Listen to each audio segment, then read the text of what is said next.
Good morning to friends in the Zoom room and on Facebook. I'm Huat, Professor of Governance at the Jeffrey Chia Institute on Southeast Asia, JCI.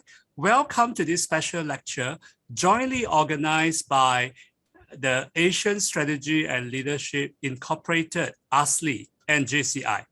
We are very honored to have Dato Sri Azalina Othman, the most famous ex-deputy speaker of Dewan Rakyat, likely the most important one as well, a fourth-term member of parliament representing the constituency of Pengerang in southeasternmost of the peninsula since 2004. She has served different roles as minister, government backbenchers, opposition MP, and finally deputy speaker under 5 prime minister.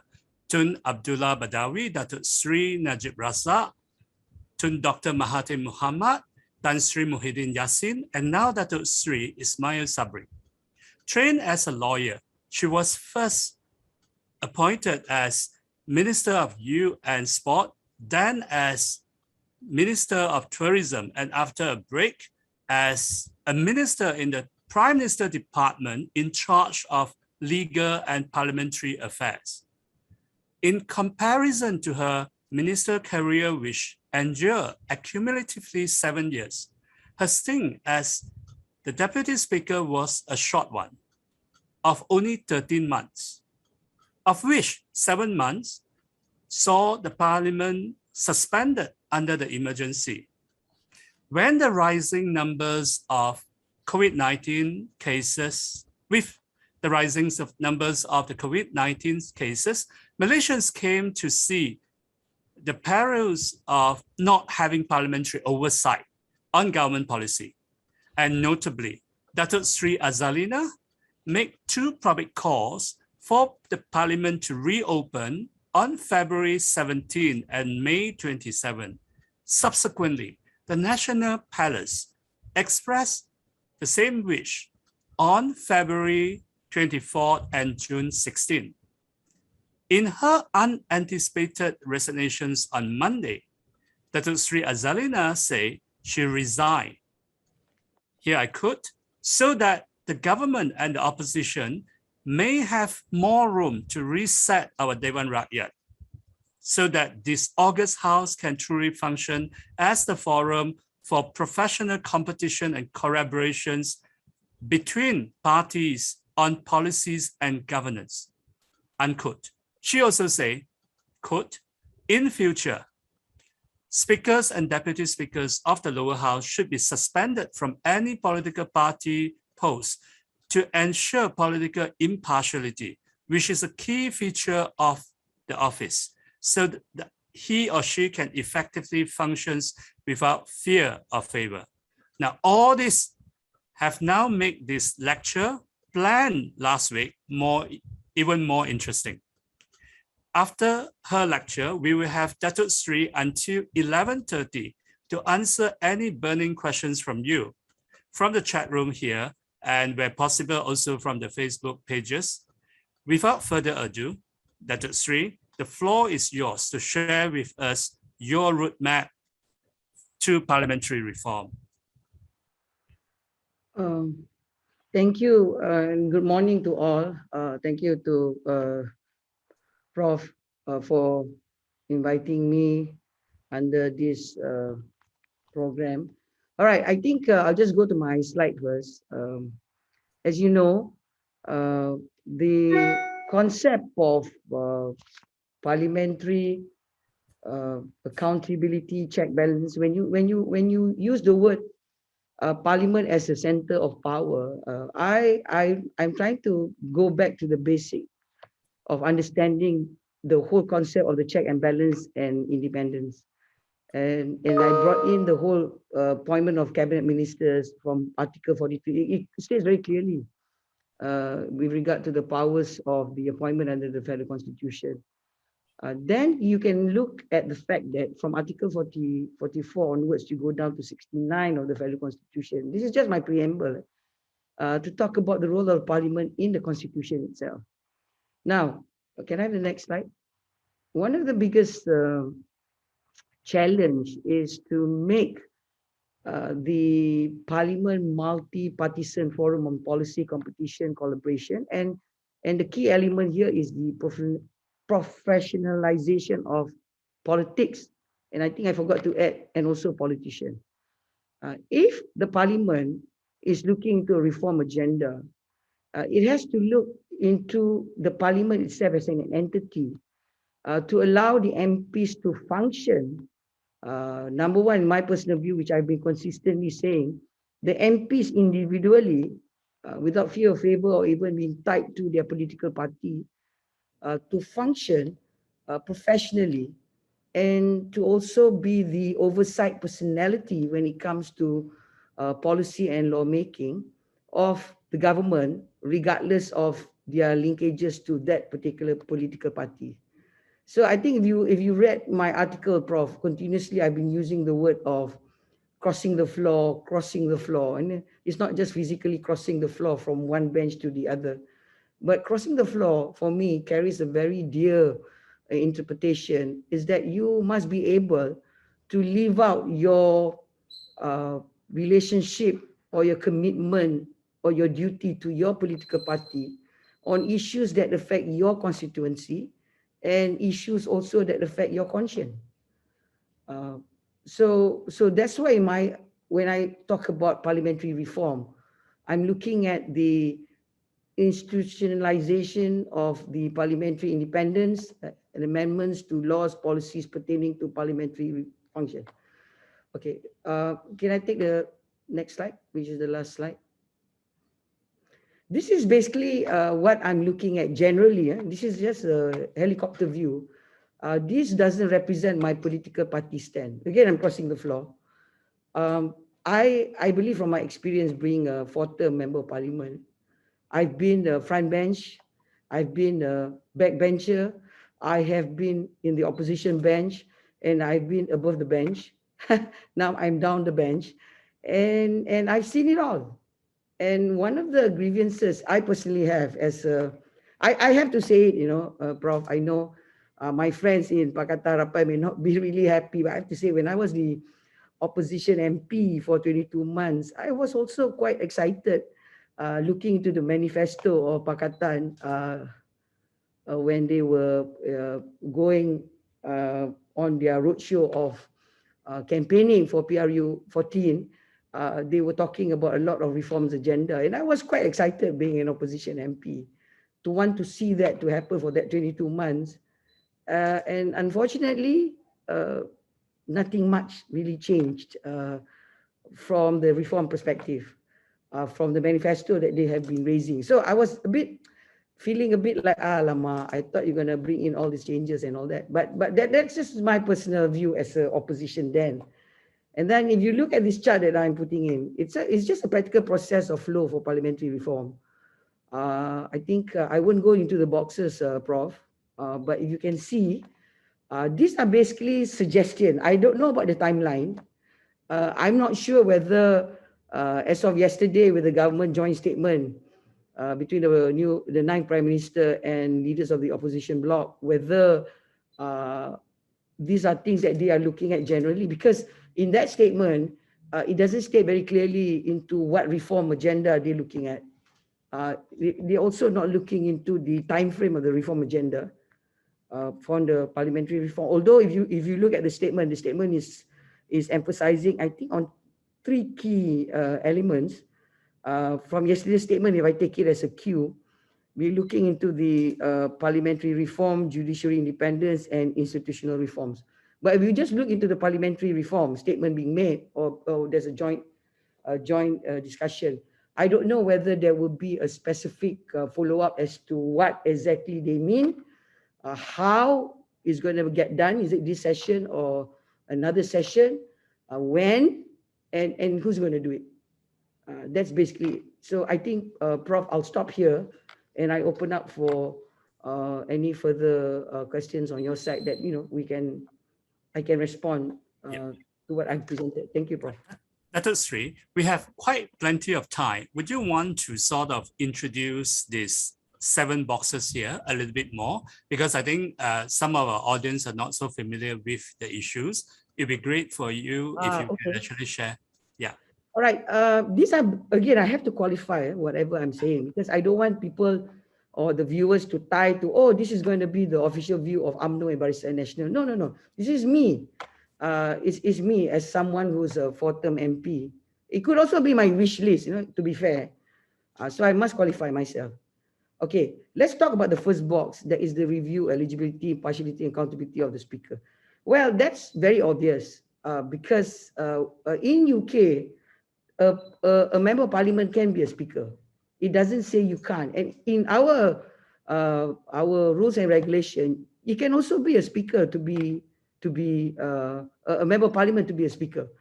But of course, the speaker and deputy speaker, if you come from a political party, there is always the perception of biasness. So when you talk about putting a person there, trying to find someone that is really considered impartial, then you look at the meaning of the word accountability. The whole process of voting for the speaker means that is basically where the structure is. You vote for the person to be a speaker. So the personality that put forward, of course, those with the majority bloc in parliament that controls the majority number of the MPs can decide who they want as a speaker. But I believe that there is a need for them to also understand that this speaker that they put forward must be a speaker that puts priority and must understand the whole process of being a speaker then, as you're up there.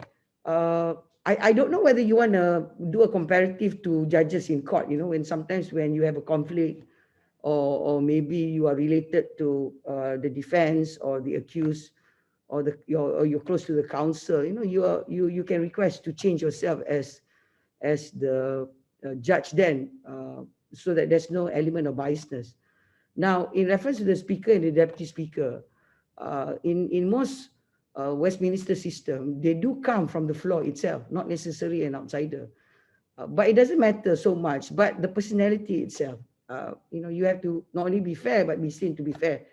And to be very, very fair, of course, the element of biasness is very subjective, but unless you have a proper structure, you're able to cut down on certain elements of biasness, if there is. And then the second box, I'm talking about the Parliamentary Select Committee. More, of course, this is my baby. I believe that this is something that is extremely important for the roadmap. I always believe that check and balance, when you use the word check and balance, when you use the word oversight, is the same thing like a company, a private listed company, a private company or public listed company. You look into the auditing or the oversight body. So you audit whatever decision you make, you audit. So the select committee, the PAC usually audits on spending. Yeah? But the select committee, the special select committee, can audit on policies. That is what I was hoping for the PSSC can do and should do. Now, this is extremely important because there is nothing in the regulation that says there is a specific number. It must be agreed by representative of all parties on the numbers and the policies of having who leads. For PAC, this is where Pakatan Harapan did quite aggressively, putting an opposition member as the chair for PAC. And if that can be interpreted in the SSC, the Special Select Committee, that can also assist in the whole roadmap for the parliamentary reform, so that you're able to allow policies made by minister and ministries and government agencies to be audited on the policies and implementation of the policies, and chaired by opposition member with some members of the ruling bloc in the committee. And it must be done parallel because the PSSC, Prof, it doesn't say there is a time for it to run or not to run, to call or not to call for meeting. It can. It can work outside the calendar of the normal parliament sitting. So it can be a really effective check and balance oversight body for running of any government. And I personally believe that if the government, as of yesterday, is serious talking about parliamentary reform, and you talk about the low-hanging fruit, something that is achievable, I believe that the PSSC is something that can be achievable because the structure is already there. Do you want me to stop, Prof? Is there anything you want to ask on the first two boxes? Sorry, Dato Seri, you can go ahead with all the boxes, and then we come back to you with more questions. All right. So the pre-tabling bills and budget relevant to the PSSE is just an extension. Now, this is something I personally find sometimes extremely not irritating, but you know, if you ask me a wish list, I believe in drafting of the law, especially when you bring laws to Parliament. You cannot put it for the MPs only to take the tail end of the law being drafted. And then you assume, well, you know, we're drafting this law, this is the government law, this is the policy law, this is what we're offering on the table. Yes or no, let's debate on it, let's vote on it, and that's it. And then when there are debates being made, points being raised by MPs, sometimes government ministry or basically the ministers in charge would respond, sometimes they don't respond. But because of the voting is done by majority, there is a possible scenario whereby the seriousness of that debate discussion, you know, there is a challenge of, oh, we really need this law out. We really need this law out early, and we need this law now. So there is a great challenge of getting the input of changes being brought up by the MPs from both sides. So I think the structure must be really tight that it allows it. You know, it allows a stand down so that you can really evaluate the requirement or the suggested amendments. That's my personal view. And when do you do it? Not necessarily when it's brought to the day one for voting, to debate before voting. You can do it even before. That's why the select committee, the PSSC, can also play that role. Say, for example, we take a law on sexual offences against children, the one that I drafted when I was the law minister way back then. Having certain discussions on certain meaning or certain wording, or from the experiences of some MPs, how such suggested wording may not be able to be implemented. So the discussion must carry, not when you're putting the bill on the table and say, oh, let's discuss. There must be a inclusive approach to bring in the stakeholders. But it always depends on the relevant ministry and the ministers. When do you bring in the stakeholders to discuss? But if you put the bill on the table and expect the discussion on the table there and then, and cramming on the time that's available with other bills, I don't think so. You can get a very good outcome in reference to the debate of that specific bills. Okay, the fourth box is on the strengthen and expand Parliament's capacity with the separate. This one also something that has been going on and on. You know, I never stop talking about this. You know, I don't think the Parliament should be run like a government agency. Although I know the government officers there need to be protected by government laws, protected by government services, government benefits. But I think there must be a real separation in making Parliament itself to be seen to be independent. This is really needed to interpret clearly the meaning of check and balance and independence of the Parliament. So this is something also that is quite achievable, because then you can bring out the Parliament Services Act, and then you can tweak it a bit, and then you can come to a compromise with the government agencies. I believe that the MPs and I believe that the Parliament must be run independently. Both the speakers of the House must be able to have their own budget to run Parliament. And it cannot be like a government agency whereby, you know, you get a budget from a ministry, because it doesn't work that way. So that's why I'm of the opinion that there must be that the independent capacity of Parliament itself to run its house, to run its own budget, to run its setup, and to be seen to be independent in that manner.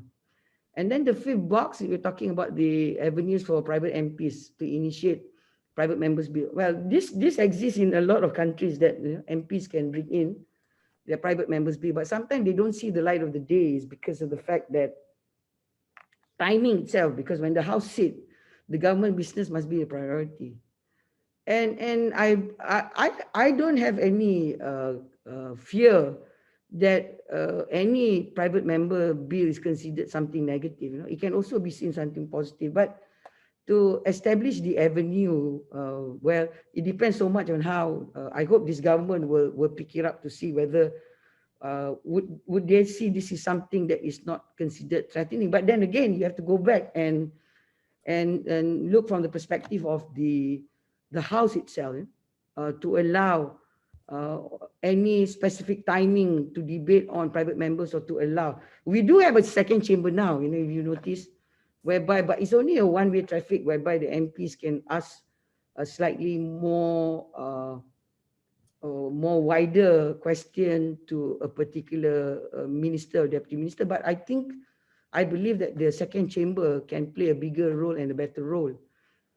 Maybe that can be an avenue for the private members bill to be debated at a specific time, or maybe you have more interaction between the MPs and the front bench and the second chamber, because the second chamber is already established, Prof.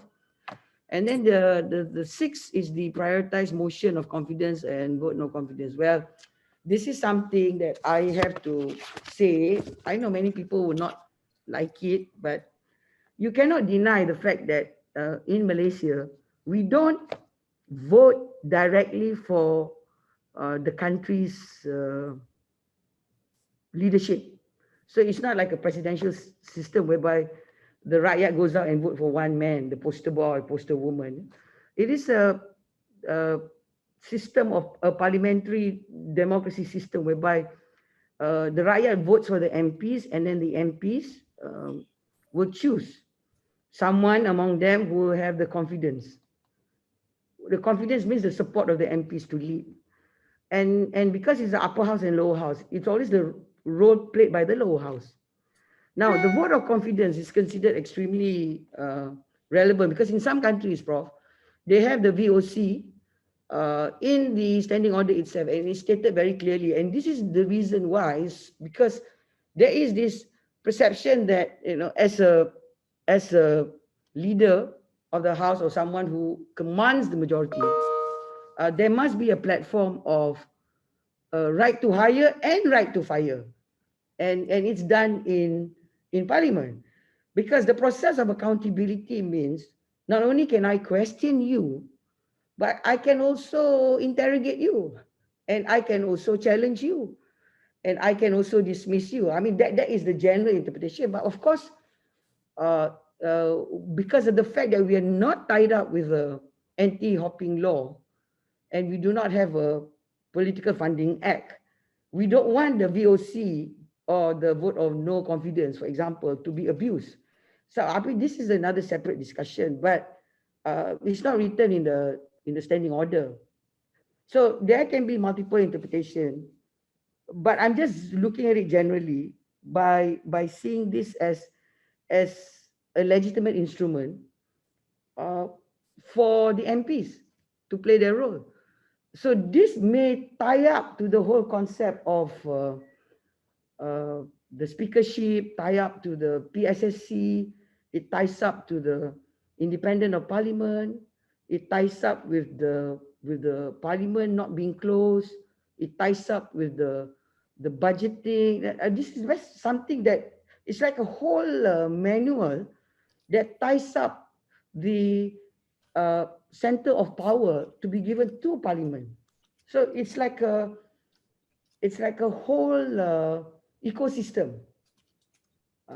Because if one goes without the other, there will be an off balance.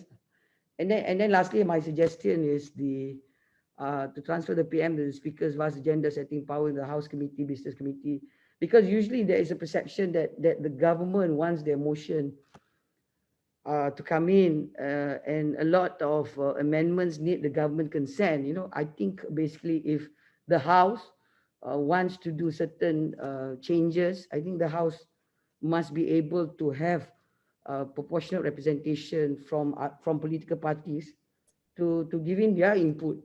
That's why you have the House Committee, and then there are multiple committee that runs Parliament itself. But personally, I feel that the grounds of Parliament, when you talk about the August House, The whole meaning of parliament itself, as you know, Prof, a lot of political leadership for so many countries for so many years has always emphasized on the word of temple of democracy. It means something. And when we have COVID as a challenge, democracy was locked down, whether intentionally or unintentionally. I think we must, or any government in the world, in facing COVID challenge, this is a pandemic where you don't know who's really, it's not like a physical war. There must be a need of being able to create a huge trust relationship between the front bench, the back benches, and also the opposition bench. I believe very much that the whole setup of parliament, it cannot be seen as sword. The parliament can also be seen as a shield to assist the government, and the MPs can play a role. Now, let me look at the numbers of 114. And if assuming the front bench, the Prime Minister is announcing is with regard to the previous number, say for example, we take a number of 70, you're looking at the backbenchers to be 44 MPs. And then you have the opposition bench to be 105. So can you imagine interpreting that number in the PSSC? And if the PSSC is always being led by government backbencher, then you have an off balance. You don't have enough people out of the 220. So this is something that we must seriously look into. It's not just about, oh, we don't want a big cabinet and it's going to spend a lot of money. It's like trying to make the reform agenda more applicable, because the MPs must play a role. And I've mentioned in many of my articles that you can't expect the MPs to only play a role when the parliament opens physically, besides taking care of their constituency. So that's it. Okay, Prof, any other? Sure. Yeah. We have a lot of high quality questions from the floor and I think from Facebook. And we have people who know and study Parliament quite well. But before we go into that, I want to ask you 3 questions. 2 questions is very contemporary, directly linked to your statement on the resignation and tie back to this. The third question is general for our audience members who are not into details.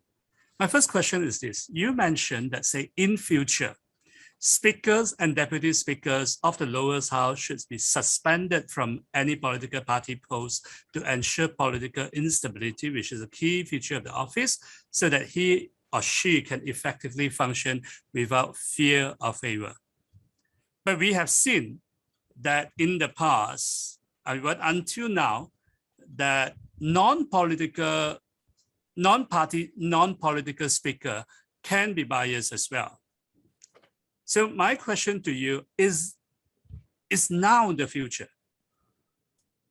Should it be now that we actually have elected MP as speaker and deputy speaker who should have their party affiliation suspended or relinquished? That's my first question. And in the event, let's say in the future, that if you get nominated to be a candidate of the speaker, would you have any trouble to convince your party that it's so important to have a non-partisan speaker, that they should allow you to have your party affiliation suspended? Well, Prof, I think, to be very honest, in many countries in the world, the MPs from the floor are made speakers. It's not necessary that you need an outsider to show by impartiality, non-bias. You know? Biasness is so subjective, and sometimes you're biased because of race, gender, old friends, university mate. But anyway, I have to emphasize that I'm proud that the Prime Minister is from my alumni UC Malaya Law Faculty, you know? Not Oxford, Cambridge like years before. So for me, it's a good start for local university. And the previous Prime Minister also was from Muslim Malaya, Tan Sri Muhyiddin, and Abdullah Badawi was also from Muslim Malaya. Uh, what I'm trying to emphasize is that it's not really whether the person is an MP or not an MP, but it must be a person who understands when you're up there. You have to really function without fear or favor, because the challenge today that we have, that the other challenges for the previous speakers didn't have, is the direct telecast, the social media monitoring, and I think that is a tighter control whereby the public watches it real time. Now Right. that is number one. So you must know people are watching you. You know, it's not like you're in office and you can just make decisions and be done with it. And secondly, I see from the standing order that we have, the standing order states very clearly in a very wide manner about decisions that you make. But the whole purpose of engaging on issues and being persuasive is to be able to take it even outside the chamber. This is why it's very important for the political party leaders and the bloc work in great continuous engagement. There cannot be hostility all the time and hatred.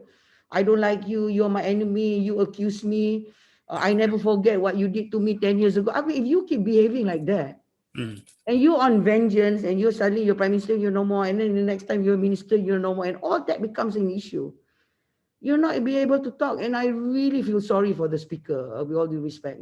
I mean, he's trying his very best sometimes to really get this is like the previous speaker, like for example Tan Sri Pandika, his demeanor itself.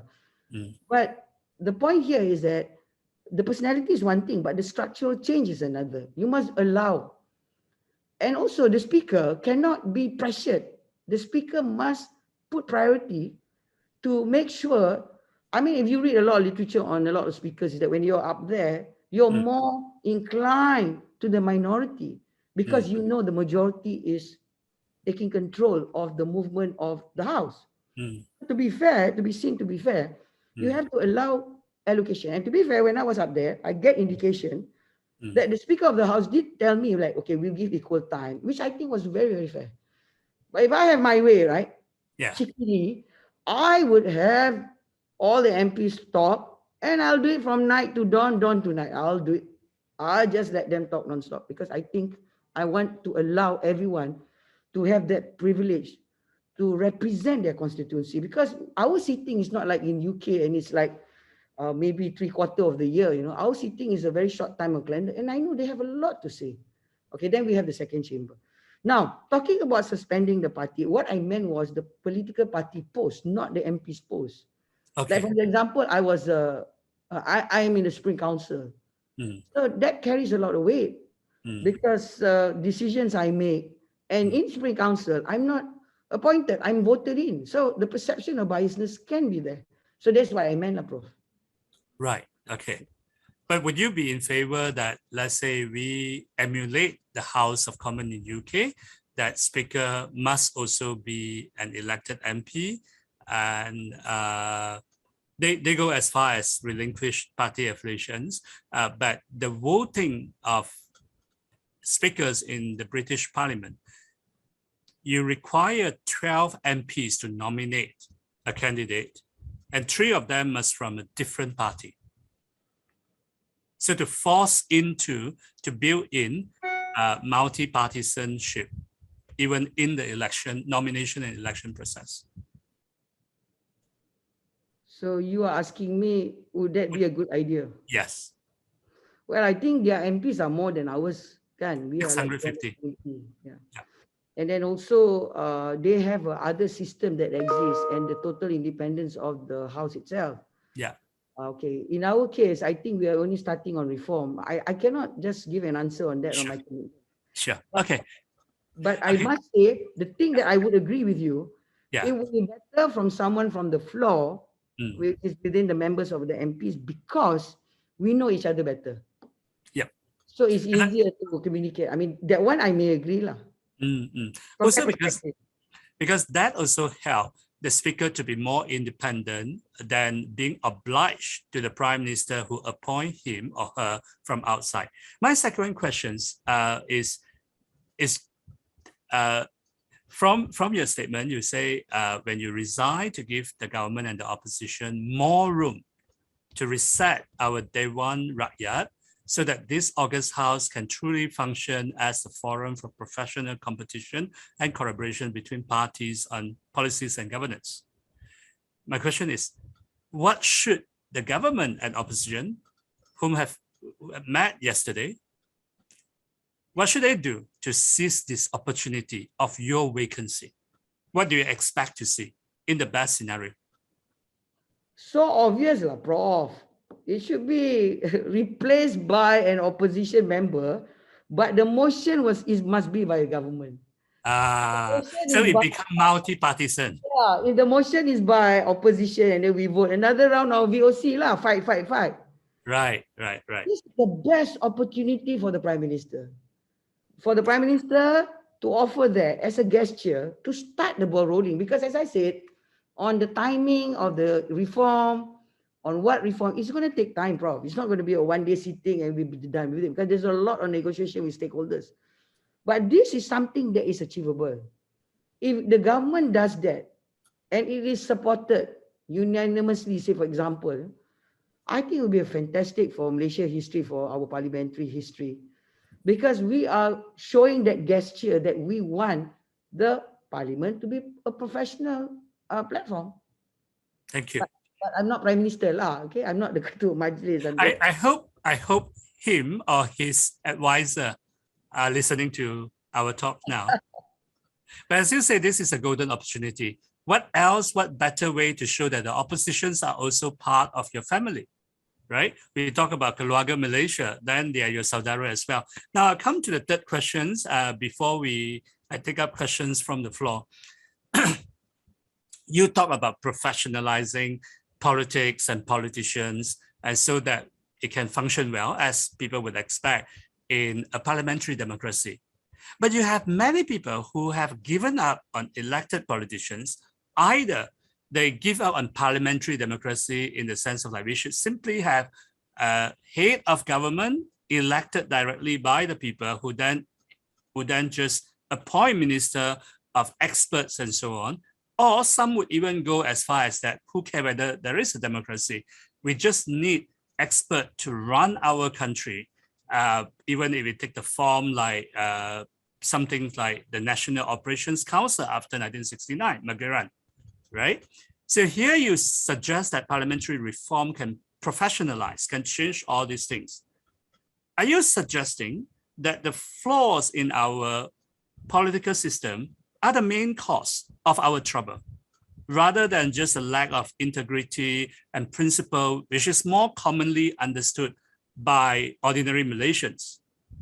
And a related question to that, when we talk about institutional reform, even politicians, some of them think that say, now these are luxury that are nice to have, that can win praises, but it doesn't help the people on the street that, who just need help and so on. And so institutional reform should take a backseat when we have time. So my question to you is, can our elected politicians not beyond help? They can be transformed to perform, and that institutional reform is a key to fight this pandemic and not just an add-on. Okay, well, I don't want to give you a whole big lecture about what power is, but this is a question about power. Now, let me explain.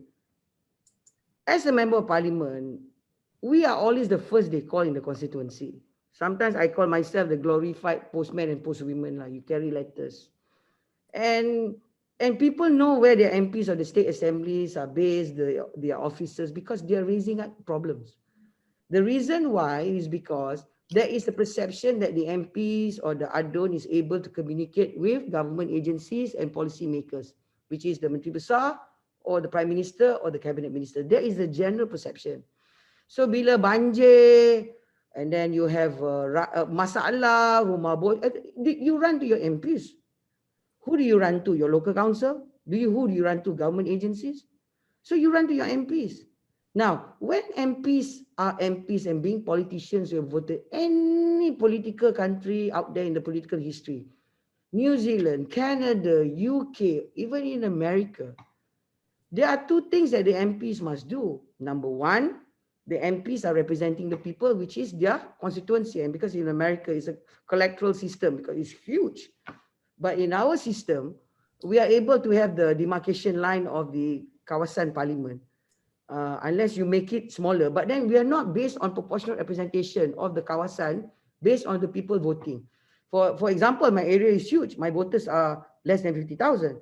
But there are some people in the urban area, the area is small and the voters are huge. So each of the members of parliament, Prof, the biggest challenge is that it's not like one voter is entitled to one amount of support from funding from government. It doesn't work that way. Everything is given on blocks. So if you're MP for Sabah and Sarawak, you're MP for Semenanjung, the challenges are so different on the ground.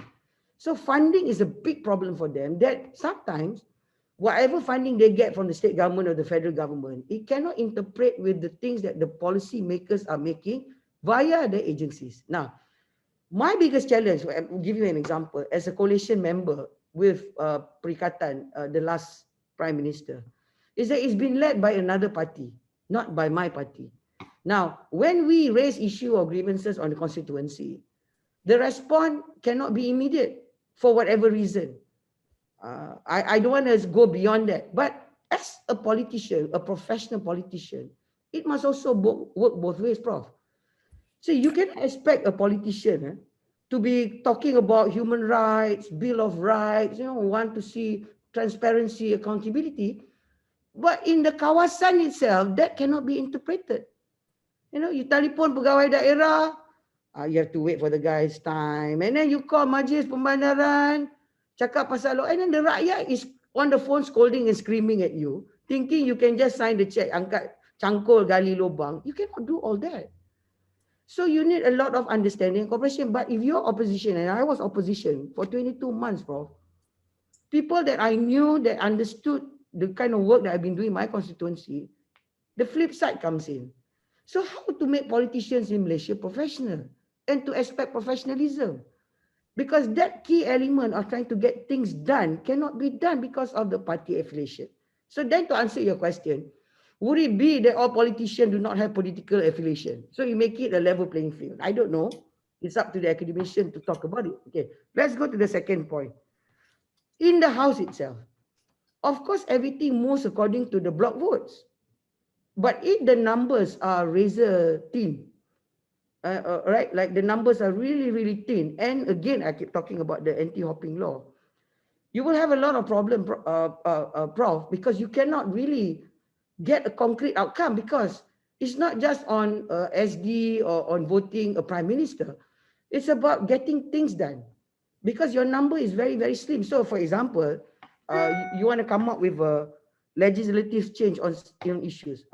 I'm going to take a very sensitive issue. Yeah? I'll throw in an example. Sexual harassment. The women MPs may say, yes, we want to go for it. Some MPs are younger MPs or maybe open-minded MPs that are okay with it. There will be some MPs who doesn't agree and say, how can you say it's harassment if it's just a joke? So this cannot be debated openly because you have to debate it maybe in the second chamber on the select committee, for example. So what I'm trying to say is that the professionalism of a politician is a very wide wording, and to expect the politicians to act continuously professional, and then when things go wrong, you blame the politician, or because of you, you keep changing the prime minister and all that. I think it's really unfair to all the politicians out there, because whatever that we have done to change the prime minister, that is the procedural requirement, bro. You cannot say kita suka-suka suddenly wake up, oh, I don't want you, I change it. It cannot work that way. So you have to control. So that is why one of the key element is that lepas sudah pergi pilihan raya, sudah menang ke sudah kalah, kita kena continue bekerjasama untuk bercakap, berbual, berbincang. Kalau tidak, rakyat will be very, very unhappy because every time, a lot of things that if they vote for an MP and then suddenly the MP jumps, I think that is a big upsetness. So that's why I think a lot of NGOs are talking about the recall, electoral recall as one of the instrument But then also you have a problem on timing, because if you keep recalling, then there must be a cutoff point. So it's just a general observation on my part, Prof. But I believe that for politicians to be professional, you expect professionalism from them, but you must also respect them as a professional. For me, for most politicians, you must respect them as professionals. So the rakyat also cannot lah. You vote for the politician, you expect miracle. Hari ni longkang pecah, you want besok boleh tampal. We cannot do that lah, Prof. This vaccine, for example, the 7 months, the vaccine, you can see all the MPs were scrambling for the vaccine, Prof, for the constituency. Ayo, I hear the horror stories. It's so sad. Like for me, like I'm really jauh. And then my problem, for example, I'm going to tell you, is my economic recovery. I'm 300 kilometers away. And the government had a policy. The same policy in Selangor and Wilayah applies to me in Johor. And I'm a constituency tepi laut. And I'm like, oh my God, why is everything closed down? So where do I bring my grievances? Who's going to listen to me? And then you say, oh, we want you to be professional. Not professional macam mana, Prof? Who wants to talk? Surat tak jawab, telefon tak angkat. You want to blame us. How do we handle this? So that's why I think Parliament must be the center of power, check and balance, so that the parliamentarians can also play a role with the policymakers. That's it lah. I completely agree with you. I think that if we empower the MPs and they don't do their job, then we have every right to scold and curse them. But now their hands are tied. A lot of the problems are not of their making. Now I have questions from Hong Yi and Chong Hua. They asked that about opposition business day. Do you, in your last point, you talk about the agenda setting power and so on. We didn't go into all the details, but would you agree, as in British parliaments and some other country parliament, that we should have day specially allocated for opposition business? And in relation to that, we probably need to have much longer meeting times than now. We have about around 60 days for the past 20 years. And even you add in Friday to Sunday, we are talking about 3 months plus in a year. So would you agree that we should actually push it to somewhere around half a year of time, including weekend, that the parliament should be in session on top of the PSC on whole year long? I have no problem with that, because I personally think there's nothing to hide, and I think MPs should work, But then the problem, of course, the challenge is the area is very far for them to come. And then we are looking into these challenges of getting everyone together at the same time. And I think you look at the British Parliament, for example, sometimes the house is really empty. They only have a minimum quorum. And our minimum quorum is, I think, is 26. Now, having the opposition business day, I mean, I think that's not a problem. But not everything should be in the main chamber. If it's been broken up to select committee and the second chamber, I think you can do a lot of things, And don't forget, Malaysia, we got a lot of public holidays. So, and then now with COVID, because of the flights are minimized, I think let's be practical. But honestly, when the Speaker and the previous government were talking about a hybrid parliament, that's a very good idea, because you can allow engagement or political discourse also that way. But there's a lot of amendments need to be made, because our constitution and our standing order were never designed to face the COVID pandemic, So things were it's really, really not say outdated, but timeline-wise. So I think if the government is looking at reform with all the MPs, this is something they should consider, the technological change and challenge. Actually, that's the question I want to ask. Why is it not happening? You ask me? Yeah. Are you also in the dark? Prof. When you're number two, you're number two lah. No, sorry, I'm number 3, not number 2. So. Okay. This is a question from my colleague, Danish. He asked, what were the parliamentary reforms, if any, that were done by YB, the Speaker, and the fellow Deputy Speaker since March 2020? because a lot of Malaysians may not be aware of some of this good work because they're probably not highlighted. Also, that difficult to answer lah, because there's a lot of complexity with darurat lah, I think, to be fair. But for me, I personally, for me, I personally wanted so much for Parliament to open. I personally wanted the select committee to run, and for me, I feel that, you know, no matter what, should not lock down democracy, no matter what. So that's my personal view lah. You know, the Second World War, Churchill, they have Parliament sitting even in a bunker because no matter what, the Parliament must carry on. You know, so we must acknowledge that. I don't think so we should see MPs or opposition or backbenchers. We shouldn't see politicians as enemy of the state, lah, Prof. Sometimes we talk too much, but doesn't mean we talk all the thing that is bad. And sometimes when we talk, doesn't mean it's all about power. Sometimes we talk because we want the pressure for change and we want to see things happen. Yeah. We're not really that bad, lah, politicians. You know, all of us, we're not really that bad, lah. I'm very empathetic to politicians. I think you represent us, the good or bad in the society, and it's a bit too self-righteous for people to point a finger and say, "Hey, you are all the problems." I always remember what Farouk Khan say in the public service TV ad. He say, "You were never really caught in a jam. You are the jam." So the next questions come from Xin Yin from BFM. Do you believe that the outline, the roadmap you have outlined just now, things that should be, we should have a parliamentary reform committee either outside of the parliament to be appointed within the House or RCI to study the whole reform of the parliament?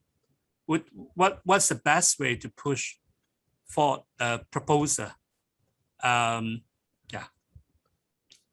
Well, she's thinking about the election reform committee. I was part of it. Unfortunately, our report was never seen daylight.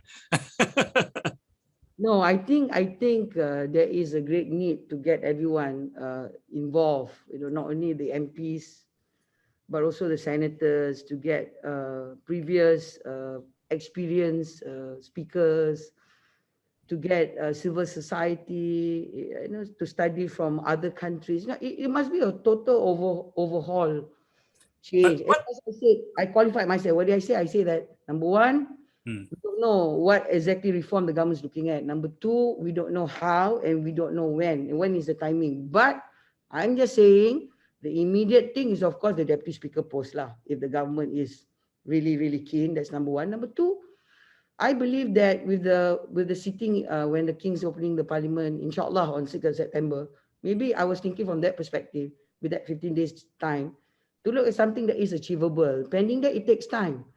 Because as I say, it's a whole ecosystem. You know, it's not a one policy that fits all.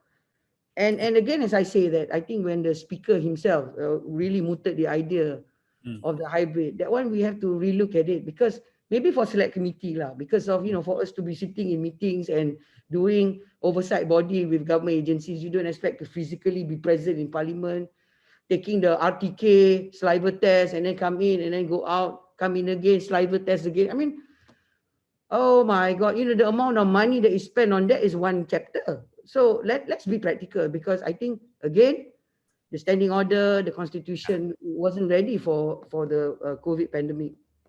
Right. Just briefly on the I agree that we need to look at it fully, right? But let's say if this is what the government would commit on, would you go for as a vehicle and Royal Commissions of Inquiry, PSSC on the reform, or some things like the Election Reform Committee or the Institution Reform Committee, something quasi-formal? No, I think if the government is really serious on change, they must have a secretariat. First, it must have a proper secretariat run by a holistic approach. You know, the secretariat cannot be so pro-government. It must be a secretariat that is independent. Yeah. Say, for example, secretariat like Bersih that has been talking continuously, say, for example, right? To be the to be the secretariat, to take in feedbacks. But I always believe, Prof, no matter what we do, where we go, we must get the rakyat's buy-in. Because the rakyat must understand. And then, let's talk about political parties. My political party, we're going to have a Supreme Council meeting, I think, tomorrow. We have to explain. I think the Prime Minister have to explain to them why that route was taken. So, there's like a different ballpark of how politicians, especially a huge political party like mine, 3.5 million members, to understand that this is the change that is needed because of, fortunately, the COVID pandemic is taking the country to a different dimension. And I think, to be fair to the Prime Minister, the Keluarga Malaysia hashtag that he's coming out with is looking into the COVID challenge and the economic recovery. He has to do that. And he can't do that if every time he has to keep closing up firefighting in Parliament. Macam mana buat kerja, Prof? Yep. Okay, we have Professor Meredith Wise joining us from America, New York. And she has two broad questions. First, you have noted that you're not speaking for your party. Indeed, your party or coalition has been consistently quite opposed to most of the reform. So do you think that what UMNO ABN has gone through since 2018 would increase the chance that that your party colleagues to agree with some of the steps you talk about? And secondly, a little bit beyond your field or your ambit is that what are the key priorities or potential for reform of Dewan Negara? Because a well-functioning parliament would ideally entail reforms to both houses, especially when we are a federation and the upper house supposed to protect the state interests at least, right? So I would want to add an additional questions on senator reform. Do you believe that we, in let's say in 5 years' time, should have senatorial elections? So an elected upper house, as in Australia and so on. I think there's more than two questions, can Prof? First question, whether your parties will become more empathetic, agreeable to the reform you talk about. Second is reform in the upper house. Two things, Prof. Change takes time. Yeah. And conversation is always two-way. We're not a dictatorship country that you can just call and say, I want you to do this, do this, do this. It doesn't work that way. And one of the biggest failure for change is there is a huge trust deficit. And the trust deficit is not necessary by ordinary rakyat, can also be party members. That's why I said just now, before this question was posed, I said that I'm having a CWC tomorrow. The party must also understand. Okay, let's take it on the side lah. You want me to be cheeky? No Anwar, no DAP was my party assembly last year, right? Am I right? Everybody knows that. Yeah. Everything is collapsing. No Anwar, no DAP. No Anwar, no DAP, no PBBM. Yesterday, suddenly is yes Anwar, yes DAP, is big question mark. I don't know. So the party has to sit down and talk. We haven't sat down and talk yet. That's number one lah. So up to you lah to interpret what I say lah, hint lah to all the social media news outlet. You just I don't know. I can't say more. I'm not a party leader. I'm just a CWC member. Number two, when I say conversation is two ways. Number two, change takes time. You don't, you can't do anything immediately. Healing takes time. But to heal, to change, there must be sincerity and trust. If everybody agree as of yesterday, all hands on deck, like Prof. Kalau tiba-tiba, there's only four political party leaders yesterday. There's so many others not called yet and independent. Satu dua mau cari pasal, start being difficult kan, lain pula problem. So I think, the rakyat wants recovery, COVID, economy. People are tired. Even myself, being up there as a deputy speaker, suddenly I don't know whether this person is opposition ke, suddenly this person is my party, and then it swaps role, and then tomorrow I don't know whether I have my party again or not. And now the ROS is coming after UMNO. So I'm like, oh my God, what's going on? So anyway, it's okay. I believe that this is what democracy is all about. Everybody has something to say. So with all the questions asked, I hope, from my party side, this is my political party. We'll sort it out ourselves. We'll figure out what exactly that we're going to do after this, or how we're going to do it. About Dewan Negara reform, anything you want to contribute? Well, Dewan Negara, I think it's been the Dewan Negara, the previous man, Tan Sri Vigneswaran, he was my, he was with me when I started politics from MIC, very experienced now. Tan Sri Rais Yatim, someone I know since I was very small. This Tan Sri Rais is an extremely experienced man, and I think he knows exactly where he wants, and I'm quite confident. The question asked should be posted to him, and I think they know where they're going and what they need to do. Sure. But it's an exciting time for Malaysia, because I believe that the Prime Minister, the ninth Prime Minister, is a good start as of yesterday, to show that, look, this is what he wants to do for Keluarga Malaysia. We should give him the benefit of doubt and support him from all sides. I completely agree. But this comes to a very relevant questions from Brexit 2.0 Chairperson Thomas Fund. Now that the PM has made overtures to work with the opposition to combat COVID, restore economy and institutional reform, and the PH leaders have responded cautiously. However, there are some among the opposition and their supporters who object to such multi-partisan cooperation because they do not want the Prime Minister and the ruling government to look good and take credit going into GE15. What advice or comment would you have for them? Well, I think, to be fair, they only signed yesterday. Today is today. It's less than 24 hours, Thomas. So you have to stay calm. Number two, Thomas, I would tell to my dear friend Thomas, please bear one thing in mind. My party, again, as I say, we haven't sat down yet. I don't know from other political parties. But again, if we are serious to bring the road to recovery, not only to parliamentary reform, we are also serious for road recovery for the country. We all must, join hand and cease fire for the sake of the nation. I completely agree. I believe in peace. And we have questions on how to make the parliament more open and responsive to public opinion. I'll start with the questions from Dr. Lam Chonghua. He asks, our Standing Order 19 allows MP to bring a petition to the House for debate and decide. But I have checked Hansard throughout the period of 1959 to 2020 and found there is no petition being allowed to debate. So what's your opinion to bring this robust Standing Order 19 into actions? 19 or 90? 19, 19. Standing Order 19. Standing Order 19, which 19? I'm not in Parliament to ask you specifically which Standing Order, but which 19 is he looking at? Standing Order 19 talks about appeals to motion when your motion is rejected. Oh, that's not about petition. Okay. Yeah. Which one is he lying? Maybe I'll wait until that if he gives a response from here, and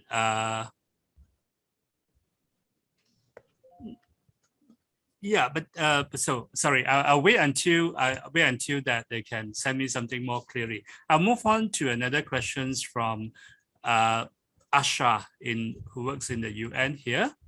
The rules relating to the appointment of the chairperson of the APPGM or parties parliamentary groups should also be changed to allow flexibility in that the chairperson could also come from the opposition, not necessarily mandatory that it should be headed by a government MP. What do you think? No, I agree. I think generally, if you're talking about the select committee, to open up the select committee for the equation that maybe 50-50 percentage, or even the APPGM, I think it's not a problem. It's who's chairing it. I mean, I'm extremely open. But as you know, APPGM is just a informal joint session whereby more stakeholders can come in, and it's a joint between the upper house and the lower house. In reference to the parliamentary select committees, must also be the MPs themselves. But again, as of now, only the PAC is specifically slated for opposition MPs. I think Kevin from our friend Kevin from Sarawak, only the members agreed that he chairs for the health select committee. But if the government is really serious for reform, then the numbers can be divided equally, opposition and backbenchers. But then again, as I said, when I calculated the 220 minus the 114, and then the 114, if you have more front bench, then you have little on backbenchers, then also on that equation must be counted.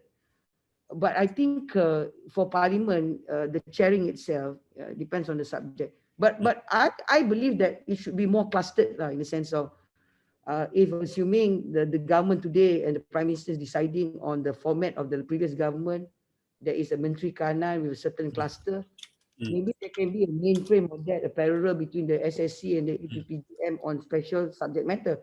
As strong as the role they can play in reference to what you call it, as an oversight body lah, you know. Right. Because what APPGM formatation or even the select committee is not so much about the front bench coming in, the minister, deputy minister come in to explain, but it's more about the agencies. The agency is very important because, see, you must understand, Prof, ministers usually are ministers and deputy ministers, they are into policies, they don't do implementation. The agencies are the one that's implementing, and for us MPs, some of the challenges we're facing is the implementation policy, not the policy. The policy is general. The implementation is the problem.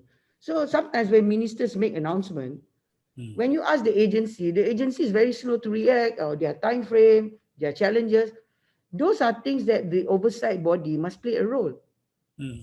Because sometimes politicians or ministers can have sound bites, but the implementation itself, for example. Right. Going back to this, the representations of oppositions in AGGPM or PSSC, I want to ask, what's your view of the petition or the demand made by MP of Tuaran, Wilfred Madius Tangau, on that all MPs who are not minister and deputy minister should have the right to sit on a PSSC, and every ministry should be scrutinized by one. The reason why I'm asking this question, even though Dato Seri Wilfred is not here, is it comes back to the reason why we have only 9 PSSC now.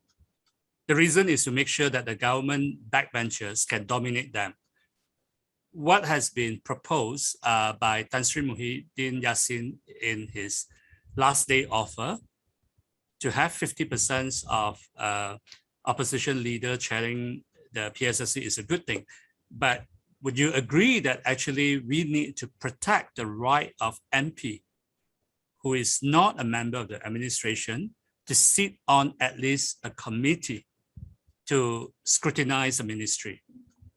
And when we talk about proportionality, which is a principle applied in many Commonwealth countries, should we actually looking at the proportionality between the parties of all private MPs or of the whole house? The difference is that if, like the example you mentioned just now, if you have 114, 70 go into the front bench, the government backbenchers left with 44, and against the opposition 106, right? So then the proportionality here would be very different if you take 114 compared to 106, right? So that's my questions to you. Thanks, Tan Sri. Dato Sri, sorry, too early to call. Yeah, Tan Sri is always a retiring post, Prof. Tan Sri Muhyiddin became a Tan Sri first though. He was the MD of Johor. Okay. At my age, suddenly I'm a Tan Sri, maybe it's a bye-bye lah. But anyway, it's a joke, okay. No, I say it again, which I've been consistent. I'm quite consistent when I'm doing this webinar with you, when I mention about the numbers. Yeah. Now, again, if it's an oversight body, you have to relook at the structure. Yeah, you're right, we have a 9, but you have to look at the role it's supposed to play.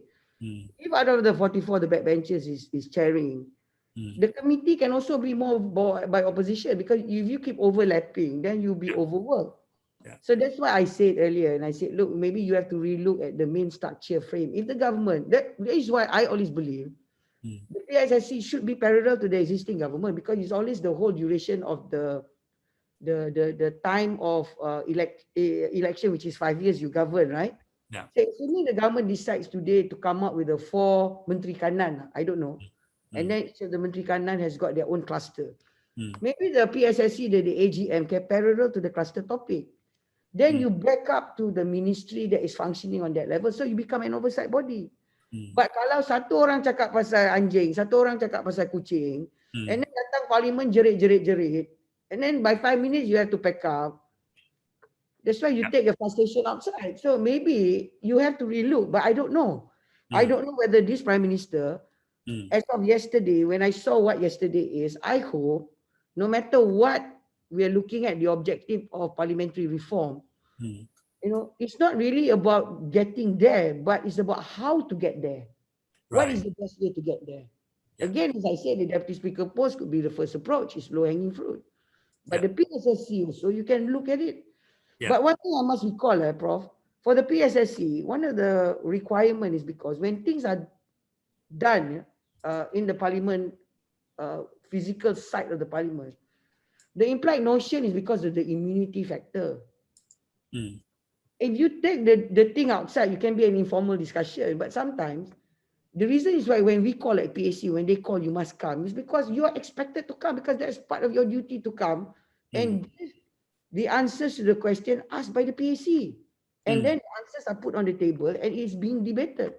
This is what an oversight is all about. But in our country, so far, with parliament session, people get excited over PAC because it's on spending. But for me, the PSSC must be excited about policies, because sometimes, again, as I said, ministers come, ministers go. Yeah. They can talk about policy, but the implementation is causing a lot of grievances, not only to the rakyat, but to the people. The MPs are facing a lot of grievances because of the policies of the implementation policies. So the oversight body of the PSSC is not just about getting opposition, chairing, or a government bench. No. The reason why it's government bench, maybe for me lah, I may be wrong. The perception is that when the government bench chairs, when he calls the minister, the response is better. That's what I think. Takut pula bila opposition chair, this one must be after me and after my job. I don't know. Okay. So these things is a human thing that must be settled in the beginning. If the bosses has already signed I don't know, I hope they sign something more concrete, like a real Confidence reform, and supply agreement. all hands on deck, and then everybody know the role that we're supposed to play, then it'll be safer, so that we're really serious to assist the rakyat. But if we are using all this platform available, siapa mau tikam siapa mau naik, vote confident, nak buang dia ni, kita plan macam bila rakyat can be put to priority. So I think we also must understand the history. So I have no objection. And the PSSC is chaired by opposition. I have no problem. But it must be structured well, so that we don't want later, after this election, PRU 15, another set government come, everything changes, another collapse, another set of problem. And then we repeat it again. You know, I think it's not fair lah. The rakyat I agree with you. I think we need to institutionalize this reform. And I have a questions. Dr. Lam actually come back on Standing Order 19. Standing Order 19, sub order 1 and paragraph A, every application to the House shall be in the form of petition, and every petition should be presented by a member who shall be responsible for the petition being in respectful language. And he said that in the past 10 years, 2 MPs have tried to bring petition to the House under this Standing Order 19, but they were turned down by the Speaker on very minor technical ground. So if you would like to comment. That's why one of the things that in my presentation on the boxes, I was talking about the parliament itself. It cannot be run like a government department lah, you know, like government department, you fill in, they keep sending you, and then you come fill in the blanks, and then you know you miss out the digit, and then you come back. You know, what you need to do now, there must be a lot of discussion between the MPs and also with the office of the speaker. And there must also be guidance and experts and you raise. So to be fair to the speaker, the speaker is quite fair and his doors are always open. You can come and talk to him. He will guide you. Yeah. So that is needed a lot. There must be a lot of engagement. Kalau tidak, you have a situation whereby there will always be like a technical. But then to be fair again, let me do this. If you're a practicing lawyer, you go to court and then you file in the wrong motion, between an originating summons, a motion, or even your affidavit. There's a lot of things you. Sometimes the court do technically knock it out. Sometimes the court doesn't, but based on the discussion of the judge. So these are the things that you must understand why. So that's why the party with the representation of the head of opposition, the backbencher, the continuous engagement must be there. That's why kalau the politicians or the MPs are professional politicians, when you are in parliament, give time to parliament fully lah. Kalau you are there, jual masuk, keluar masuk, and it's all about lobbying. So I mean, it's very difficult because when a ruling is made, and then you come back and say, oh, you're rejecting. But certain occasions, so you bring up to your party. So there are many ways to skin a cat. That is basically the first thing I want to raise. The second thing, Prof, you must also understand, because of our time of debate is so short, because our calendar event is not like, and then we break up by certain time. Now with COVID especially, we cannot go beyond certain hours. You have to, and everybody wants to speak. And sometimes I feel so bad, like when I'm up there. Ministers with so much experience or ex-ministers, 5 minutes, 3 minutes. How to accommodate?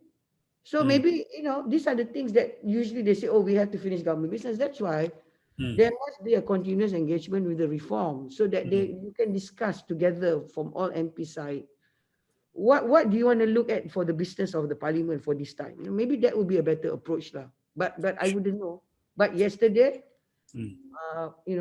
maybe that would be better. But then again, we must take into account public opinion, what they would expect when the parliament is sick.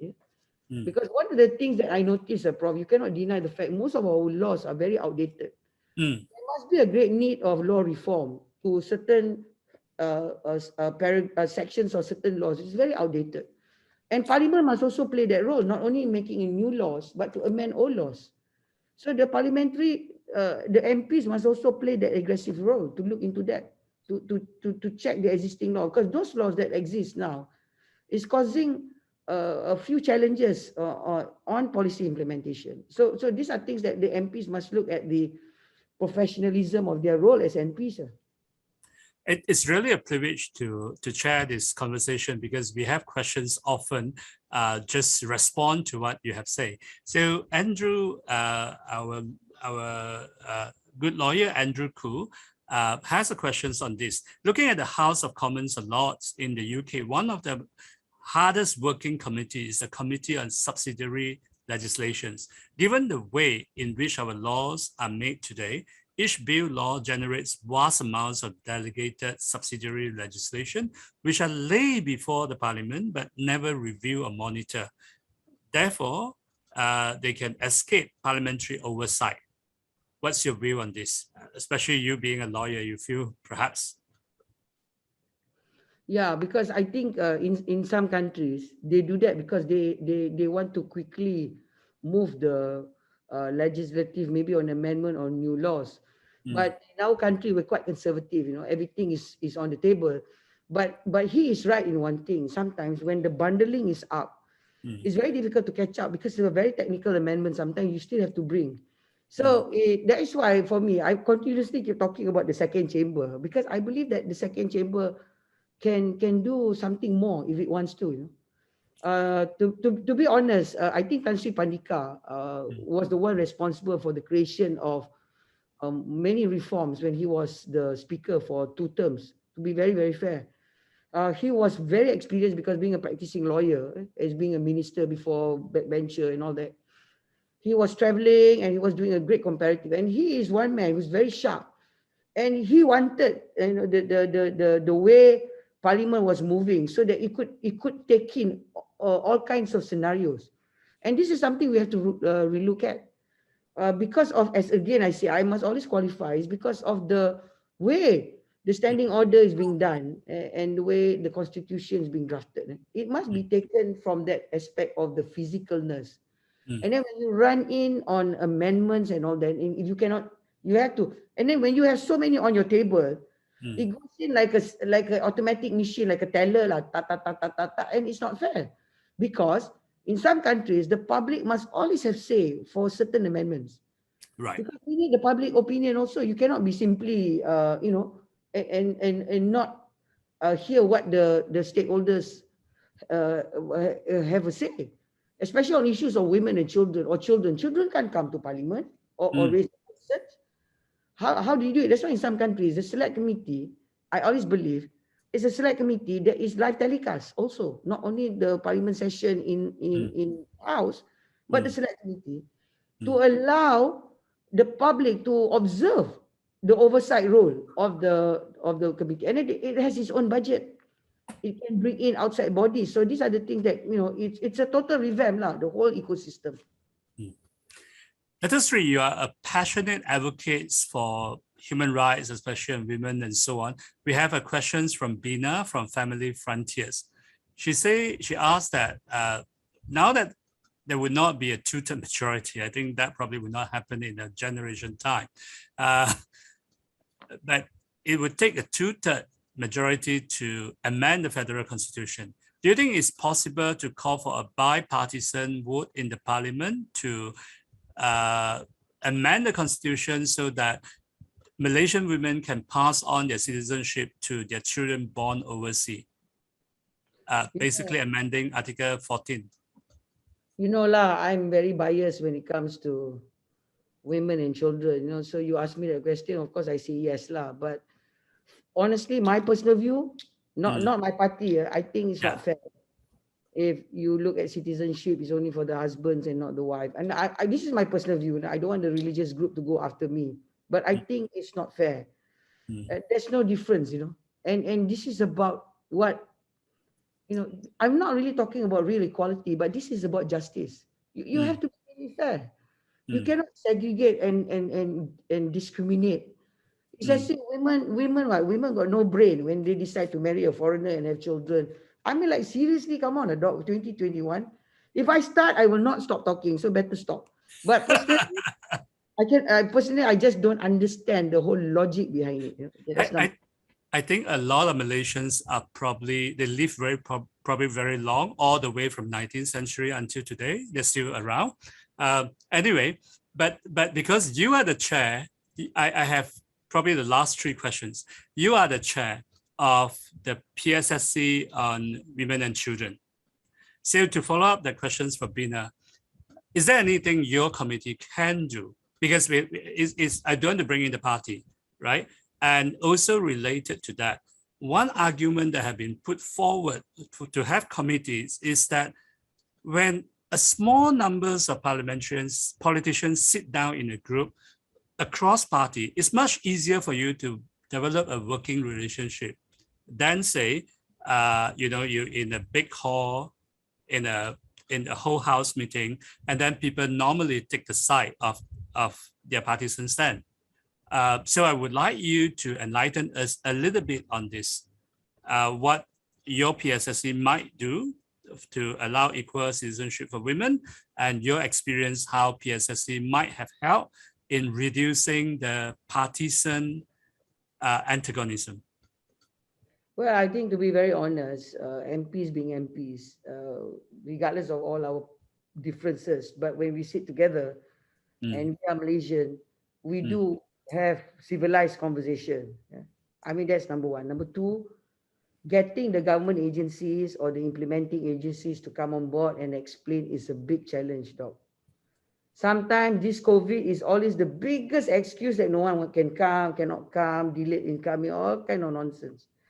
That's why the select committee is not just about having who's in the select committee, but having the structure tightly screwed so that they're able to really function as an oversight body.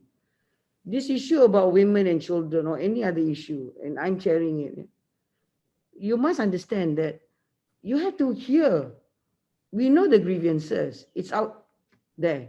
We want to hear the explanation. But if they don't come, or they don't want to come, they have reasons not to come. So all these things are causing delay.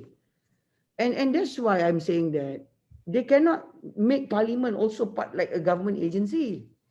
So you look at PAC, for example, they do sit on weekends, and they do sit after office hours. Because when it comes to PAC, and because it's spending, everybody knows it's a serious matter. But when it comes to select committee on general issues like women or children or any specific issue, tak boleh lah ministry want to come, don't want to come, minister cannot come, busy. The minister must come. And the way to get minister to come must wait for minister time. I'm like, hey, if parliament is in session, ministers stop lah, going back lah, all these programs, stay near parliament, be accessible, be accountable, so that the MPs can do their job. And that is what professionalism of politics and politician. When you talk about the reform agenda, the real story behind everything, Doc, when we call, and I remember so many reasons not to come, so many challenges. And then now with COVID, because I keep talking about the saliva test, the RTK, another sort of drama. So that's why you must put the select committee change physically also on a hybrid motion. So this is something the government must look at. If the government is serious on reform now, so that once you get the housekeeping done, and then the house is in order, then this issue that we are raising can be addressed. Kalau tidak, everybody is groping in the dark, because the civil society is raising so many concerns. But we need to be fair to government agencies to explain what is their side of the story. So those are the things. And then you must get public participation for PSSC. Not just a government participation. Right. We are almost coming to the end. I want to seize this opportunity to ask two important questions. One's from Lavanya from Bersih, as well as Mr. Chin from Singchu Daily. They want to ask that, is it still possible to have a sitting, a virtual sitting now, considering that the pandemic may come back and pose obstacle, and we still have 2 months more to go, right? So do you think it's possible for us to complete what has not been completed so far?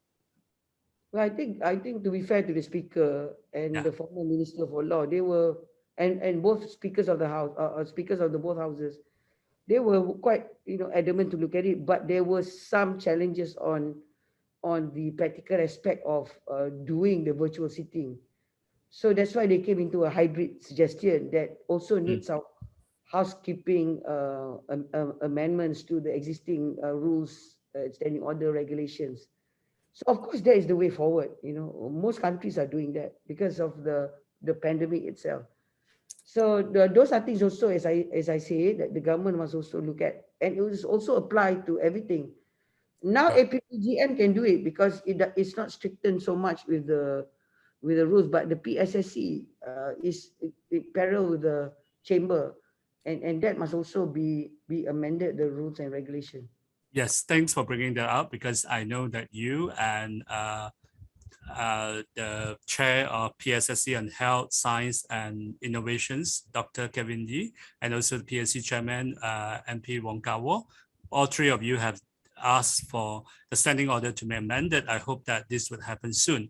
The last questions, I put two things together. One's from my colleague Imran, and the other from freelance journalist Norman.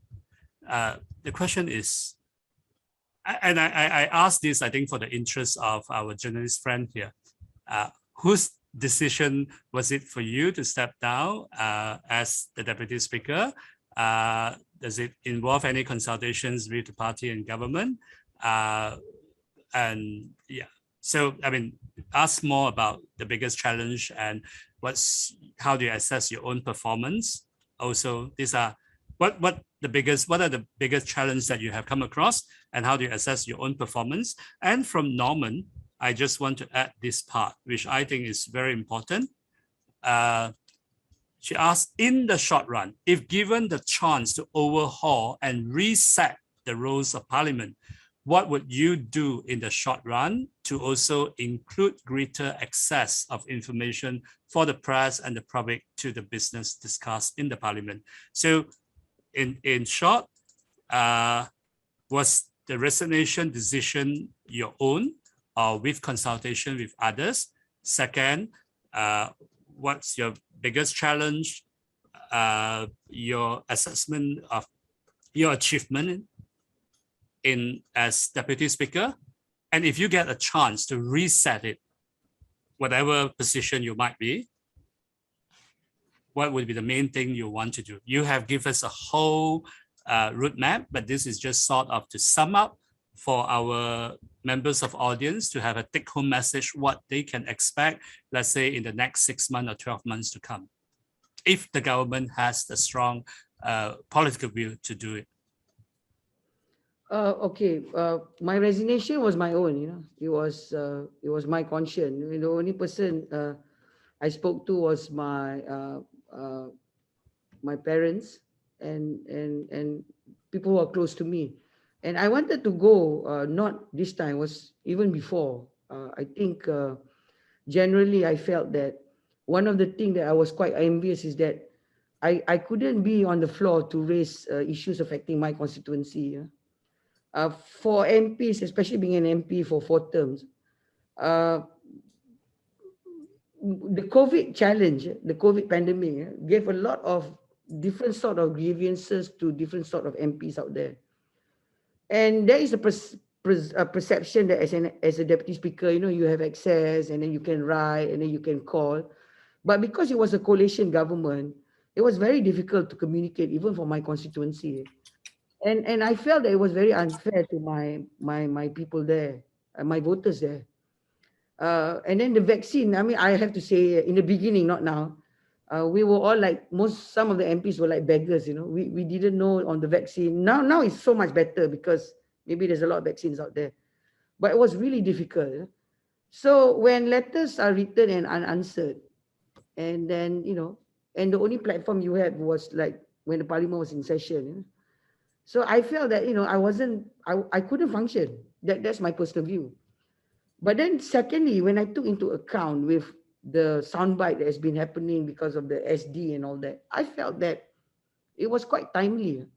If the government or whoever is in government to take into account that, okay, Parliament being independent is one thing, but to be seen to be independent, to be able to take MPs when they are in Parliament, they are all equal, because all of us are MPs first, Doc. We're not ministers or deputy ministers. No, we are all MPs first. We are all equal according to the constitution, because we are the one that select the man who commands the majority and all that, vice versa. So I felt that maybe it would be time, and suddenly, out of the blue, coincidentally yesterday, that put everything together. That would be a good gesture for me, and I think it could be, something written in the sun or in the sky. I don't know, but the timing is right. That's number one. To answer your question, if you talk about 2 months or 3 months or the first trimester of change with the Prime Minister, my immediate concern, again, as I repeat many times, is that the reform agenda, the parliamentary reform agenda, must take into account the COVID pandemic and the economic recovery, because we have to move really, really fast as compared to what's happening out there. And other countries are opening up, the economy. And my conclusion is that for the government to come up with good outcomes, the MPs must be brought in to participate, not only on issues, but also implementation policies. Doc, because the way Malaysia is being divided, East Coast, West Coast, Sabah, Sarawak, each of us MPs have got our own set of challenges and grievances. And to get us involved in government policy making is very important. But to expect the MPs only to be at the tail end, swallowing up, debating on laws after they've drafted, and then also to talk about PAC after they spend money, to talk about policies after they decided implementation, and then just to become just an oversight body at the tail end, I think would be really not a smart move of any government, especially during the COVID pandemic. The COVID pandemic is a fantastic platform to bring everyone together. As I said in my previous article about Team Malaysia, it's not just about Majlis Pemulihan Negara from the aspect of economic reform, medical reform, no, health reform, no. It's all about getting the views of the people, the challenges, and us as MP to be the middle person, the middleman, the middle women, to assist the government from the beginning of the policy. Don't just take the MPs as a stamping block, 4 sessions a year, whatever you want to do, stamp, and then we go around, find the ministers, bring letters, begging for assistance. I think don't treat the MPs that way. Put us in the system so that we're able to have a say. But if we are making every decision, it's because at the end of the day, it's all about general election, getting votes. We don't want the rakyat, to support whichever party. The COVID pandemic is not going to allow us that. The COVID pandemic is asking us, maybe it's written, maybe it's an implied notion from God, so that we're able to sit down and say, look, what exactly do the rakyat need and the rakyat want? And I believe that the MPs are there to assist without fear or favor of their political inclination. And we must do that. And that's basically what I believe personally. But whether the government will interpret is a coalition government, whether the opposition bloc is really sincere with this whole settlement and all hands on deck, we have yet to see.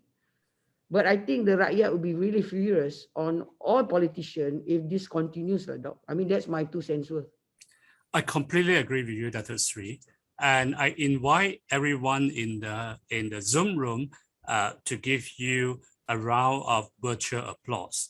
But our live stream will end soon, but I would like you to stay back after ending of the live streaming for a group photo together. And after that, a very brief survey form of 2 questions. And we will then officially end this. Our live stream should end very soon now.